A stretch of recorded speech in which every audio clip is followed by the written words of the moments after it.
নমস্কাৰ প্ৰিয় দৰ্শক, আজিৰ এই বিশেষ ভিডিঅ'টোত মেঘ ৰাশিৰ জাতক জাতিকাসকলৰ জুলাই মাহটো কেনেদৰে পাৰ হ'ব, তেওঁলোকৰ ভাগ্য, কেৰিয়াৰ, শিক্ষা, চাকৰি সকলো থাকিব এই ভিডিঅ'টোত। মেঘ ৰাশি হ'ল ৰাশি চক্ৰৰ প্ৰথমটো ৰাশি। এই মেঘ ৰাশিৰ লোকসকল বহুত শক্তিশালী আৰু বুদ্ধিমান হয়। প্ৰথম শতকৰে চু, প্ৰথম শতকৰে চে, প্ৰথম শতকৰে চু, ল, লি, লু, লতকৰে লু, অ, আ, অশ্বিনী নক্ষত্ৰত যিসকলে এইকেইটা নামেৰে এই নামৰ প্ৰথম আখৰ এইকেইটা সংখ্যাৰে আৰম্ভণি হয়, তেওঁলোকৰ মেঘ ৰাশি হয়। এই বছৰটোত আপোনালোকৰ শনি, মংগল, বুধ আৰু কেতু হয়। কিছুমান ক্ষেত্ৰত চাওঁতে আপুনি বহুত দুখ কষ্ট পাইছে, কিন্তু চাওঁতে 5টা মাহ পাৰ হ'ল আহি। এই জুলাই মাহটো কেনেদৰে পাৰ হ'ব জানো আহকচোন প্ৰিয় দৰ্শক। প্ৰথমবাৰৰ বাবে আপুনি আমাৰ ইউটিউব চেনেলত আহিলে লাইক এটা কৰি দিব আৰু লগতে চেনেলটি ছাবস্ক্ৰাইব কৰি থ'বলৈ একেবাৰে নাপাহৰিব। তেনেহ'লে আহকচোন আজিৰ এই বিশেষ ভিডিঅ'টোৰ মাজেৰে আমি আগবাঢ়োঁ। আমি জানি লওঁ আহকচোন স্বাস্থ্যৰ ক্ষেত্ৰত। এই স্বাস্থ্যৰ ক্ষেত্ৰত জুলাই মাহটোত দেহৰ ৰোগ প্ৰতিৰোধ মজবুত থাকিব, হজম শক্তিও ক্লিয়াৰ থাকিব। আপুনি স্বাস্থ্যৰ ক্ষেত্ৰত খুবেই এটা ভাল ৰিজাল্ট পাব, কিন্তু মাহটোৰ লাষ্টত অলপ প্ৰব্লেম আছে। গেছ, এচিডিটিৰ, হজম শক্তি কমিব পাৰে, প্ৰব্লেম দেখা দিব পাৰে।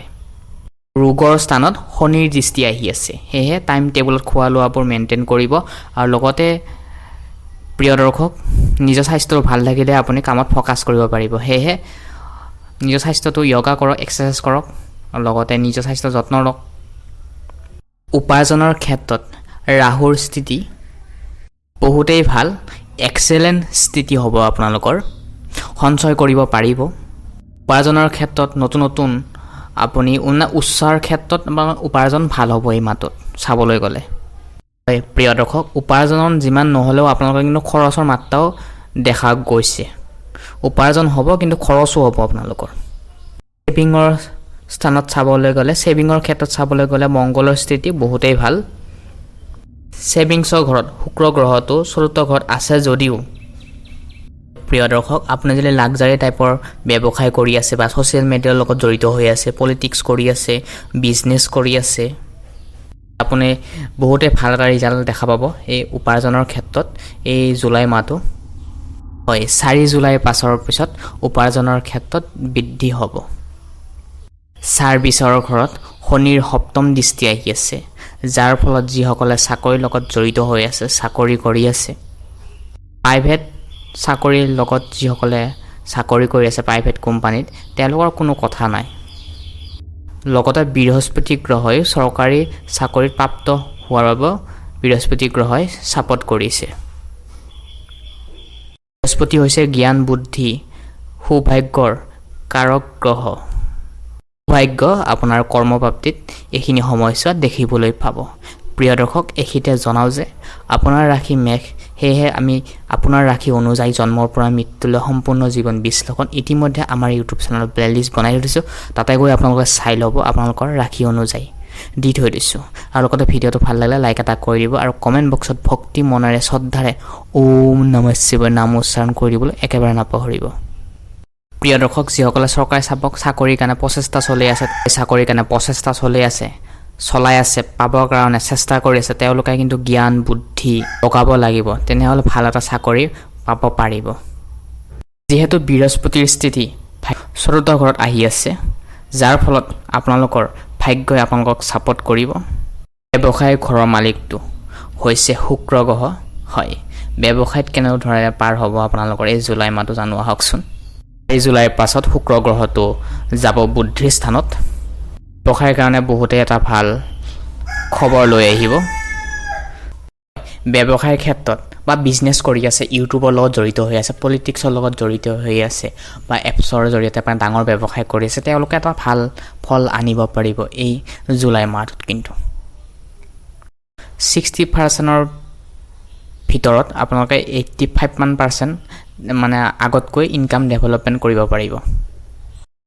টিচিং লাইনত আৰু বেংকিং ক্ষেত্ৰত কিন্তু বহুতেই ভাল।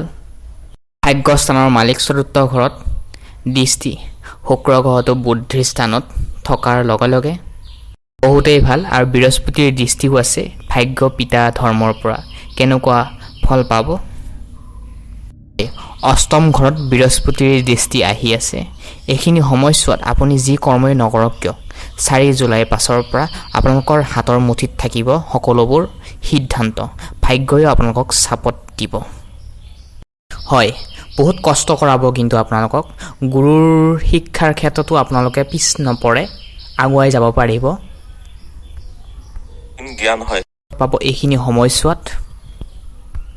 পিতা গুৰুৰ পৰা যথেষ্ট সহায় পাব, বিশেষকৈ দেউতাৰ পৰা যথেষ্ট সহায় পাব কৰ্মৰ ক্ষেত্ৰত, যাৰ ক্ষেত্ৰত আপুনি আগুৱাই যাব পাৰিব। পৰিয়ালত সুখ শান্তি আহিব। ৰবিৰ সুখ ক্ষেত্ৰত ইমান এটা বেয়া নহয়, ধৰ্মৰ ক্ষেত্ৰত সহায় পাব। ছ'চিয়েল মিডিয়াৰ জৰিয়তে যিখিনি আয় ইনকাম হৈছে সেইখিনি ইনকাম আপুনি সমাজতো কম বেছি পৰিমাণে দিয়াৰ সংযোগ দেখিবলৈ পোৱা যাব পাৰে। মানে সামাজিক হিচাপে কাম কৰিব পাৰে আপুনি। কিন্তু ধ্যান ৰাখিব লাগিব, ফেমিলিক টাইম দিব লাগিব। হয়, ফেমিলিক খুব কম বেছি টাইম দিব পাৰে আপুনি, কিন্তু ফেমিলিক ফাৰ্ষ্ট প্ৰায়ৰিটি দি টাইম দিব চেষ্টা কৰিব। এতিয়া জানো আহকচোন প্ৰিয় দৰ্শক, তাৰ আগতে জনাওঁ যে চেনেলটি ছাবস্ক্ৰাইব কৰা নাই যদি অতি শীঘ্ৰে ছাবস্ক্ৰাইব কৰি থ'বলৈ একেবাৰে নাপাহৰিব। প্ৰিয় দৰ্শক, আপোনালোকে ভিডিঅ'বোৰ চাই কিন্তু ছাবস্ক্ৰাইব কৰিব নকৰে। চ' বহুত কষ্ট কৰোঁ আমি, আপোনাৰ প্ৰতিটো মাহেকীয়া ভিডিঅ' আমি মাহে মাহে দিওঁ, সেয়ে চেনেলটি ছাবস্ক্ৰাইব কৰি থ'বলৈ একেবাৰে নাপাহৰিব। এতিয়া জানো আহকচোন লাভ ৰিলেশ্যনশ্বিপ, প্ৰেম বিবাহৰ ক্ষেত্ৰত কেনেদৰে পাৰ হ'ব জুলাই মাহটো। বিবাহৰ স্থানৰ মালিক হৈছে শুক্ৰ গ্ৰহটো, যেতিয়া কেতুৰ লগত সংযোগ হ'ব 4 জুলাইৰ পিছৰে পৰা প্ৰেম ৰিলেশ্যনশ্বিপ আৰম্ভণি হ'ব পাৰে। যিসকলে ছিংগল আছে, নতুন পাৰ্টনাৰ বিচাৰি আছে।